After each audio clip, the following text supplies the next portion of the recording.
맞습니다.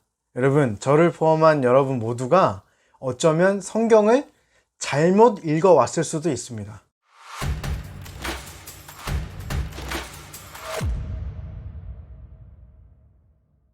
여러분 안녕하세요. 미수사의 유백선 전도사입니다. 여러분 혹시 이 책을 아시나요? 카네기의 인간관계론이라는 책인데 제가 굉장히 사랑하고 좋아하는 책 중 하나입니다. 인간관계에 관련된 책일 거잖아요. 그렇죠? 그런데 목차를 보면 이런 제목이 있어요. 기적을 일으키는 방법.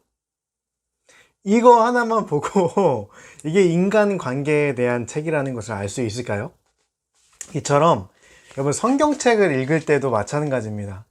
많은 성경책을 읽는 독자분들께서 성경책의 중심 주제를 생각하지 않고 성경을 읽고 있어요.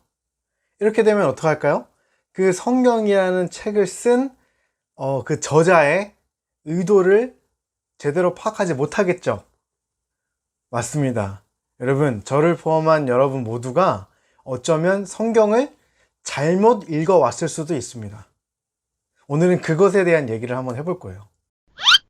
여러분, 본격적으로 이야기하기 앞서서 먼저 설교에 대해서 한번 이야기를 할게요. 왜 설교에 대해서 얘기를 하냐면 우리가 어떤 말씀을 전하는 것, 그리고 성경을 읽는 것은 설교를 준비하는 것과 동일하기 때문이에요. 그래서 한번 들어보세요. 여러분, 설교에는 크게 두 줄기가 있습니다. 첫 번째 줄기는 강해 설교라고 해요. 그래서 어떤 하나의 본문을 정해서 그 본문을 쪼개가지고 의미별로 나눠서 그 본문에서 어떤 인사이트를 얻으려고 하는 게 강해 설교이고요.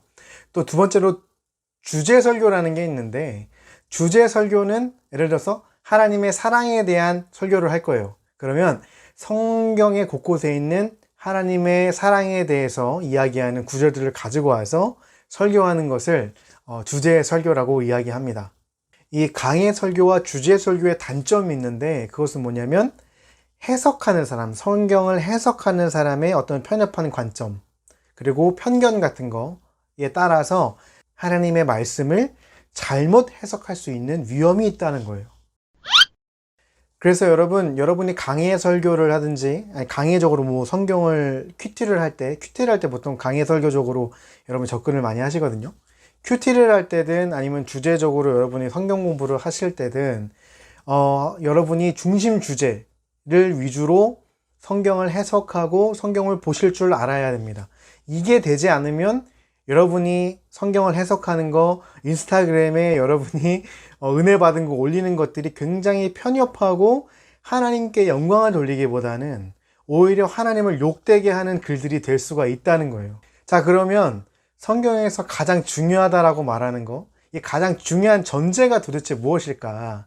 우리 그것을 성경을 통해서 한번 찾아보도록 하겠습니다. 자, 성경 말씀, 마태복음 22장 37절에서 40절의 말씀을 한번 읽어보겠습니다. 예수께서 이르시되 내 마음을 다하고 내 목숨을 다하고 뜻을 다하여 주 너의 하나님을 사랑하라 하셨으니 이것이 크고 첫째 되는 계명이요 둘째도 그와 같으니 내 이웃을 내 자신같이 사랑하라 하셨으니 이 두 계명이 온 율법과 선지자의 강령이니라.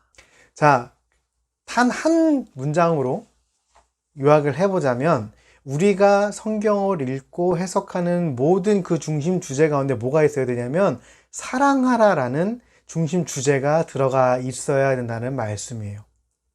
이 사랑하라는 메시지가 없이 여러분이 해석하는 것, 여러분이 이해하는 것들은 하나님을 더 편협한 존재로 하나님을 하나님 되게 바라보는 것이 아니라 여러분이 만들어내는 하나님으로 여러분의 삶과는 밀접하지만 성경적이진 않은 그런 하나님을 해석하게 될 위험이 있습니다.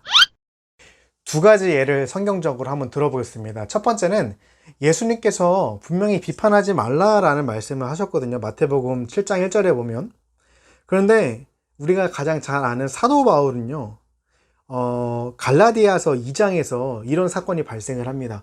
베드로가 이방인 기독교인들을 격려해 주려고 안디옥 교회에 찾아오거든요.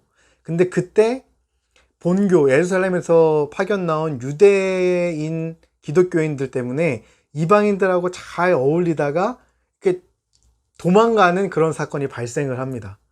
그러니까 베드로도 사람이니까 자기랑 같은 동족인 유대인들이 와서 자기를 정죄할까 봐 무서워서 그 자리를 피했던 거죠. 근데 이거를 바울이 따로 불러내서 베드로를 혼냈으면 좋았는데 공예배 때 일으켜 세워가지고 이방인들 앞에서 혼을 냅니다. 자, 이런 행위는 뭐죠?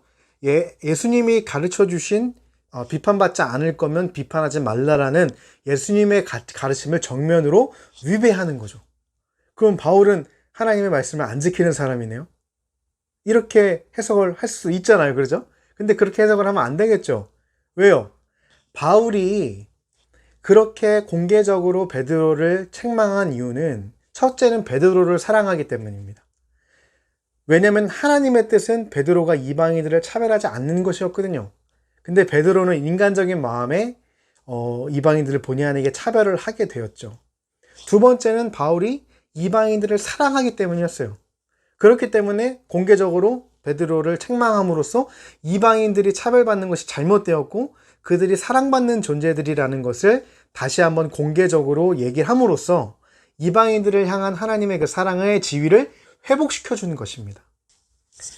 자, 또 한 가지 예를 들어볼게요. 많은 분들이 이 말씀, 이사야서 2장 22절의 말씀을 조금 잘못 해석하는 경우가 많아요. 제가 최근에도 인스타그램에서 제 인친이신 분이 선교사님이시는데 말씀을 이렇게 해석하시는 분이 계시더라고요.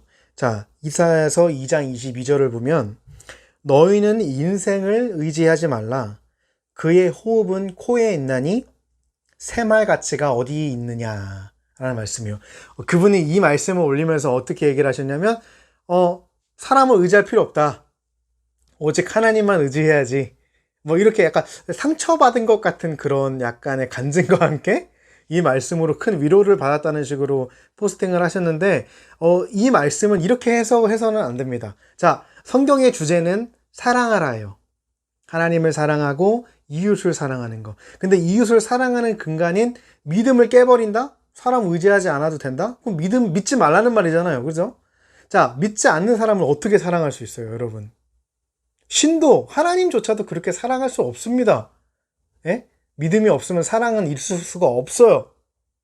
자, 그럼 이사야서 2장 22절은 어떻게 해석을 해야 되냐면 원래 이사야서 2장의 말씀은요, 이스라엘 백성들을 책망하는 내용인데 왜 책망을 하시냐면, 자, 아까 뭐라 그랬어요? 먼저는 하나님을 사랑하고 그리고 내 자신처럼 이웃을 사랑하는 거. 자, 세 가지의 사랑의 주체가 나오죠. 그죠? 그런데 이사야서의 이 2장에서는 뭘 지적을 하는 거냐면 이스라엘 백성들이 자기 자신을 사랑하고 이웃은 잘 돌보는데 하나님을 사랑하는 마음이 없는 거예요. 사람을 믿지 말라는 말은 정말 맹독 같은 말입니다. 여러분, 교회 공동체 속에서 교인들도 사람이잖아요. 그죠? 근데 사람 의지하지 마세요. 사람을 믿지 마세요라고 말하는 것은 여러분 공동체 멤버들을 신뢰하지 마세요라는 말하고 똑같아요. 사람을 의지하면 안 돼. 사람은 나를 실망시키는 사람들이야. 아니요! 그럴지라도 사람을 믿고 신뢰하는 것이 예수님의 멋진 인간관계였어요. 그리고 예수님의 그런 모습이 이 땅 가운데 평화를 만들어내셨던 거예요. 다 아시다시피 베드로는 예수님을 크게 배신했던 사람이죠. 3번이나 배신을 했습니다. 말로써. 더 마음이 아픈 건 예수님이 베드로가 그럴 걸 알고 계셨다는 거예요. 그리고 또 한 사람의 배신자가 있었죠. 유다도 배신할 걸 알고 계셨어요. 근데 그 12명의 제자 가운데서 제하지 않으셨어요. 계속해서 그 재정관리를 맡겼습니다. 유다에게. 예수님의 위대하심은 인간이 부족하고 연약한 걸 알지만 그럼에도 그들을 믿음에 있었던 거예요.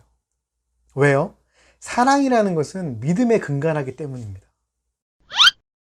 여러분이 이 인간관계론이라는 책을 오해하지 않고 제대로 읽어내려면 이 책이 인간관계에 대해서 이야기하는 책이구나 라는 사실을 잊어서는 안 되겠죠. 마찬가지로 여러분 성경을 읽으실 때도 사랑하라는 그 중심주제를 절대 잊어서는 안 됩니다. 그걸 잊어먹으면 성경은 모순덩어리가 돼요. 여러분, 2021년도의 마지막 달입니다. 지금부터 여러분이 성경을 읽으시는 거, 설교를 준비하시는 거, 하나님의 말씀을 전하시는 그 모든 활동들 속에서 사랑하라 라는 그 중심 주제가 넘치시기를 간절히 축복드립니다.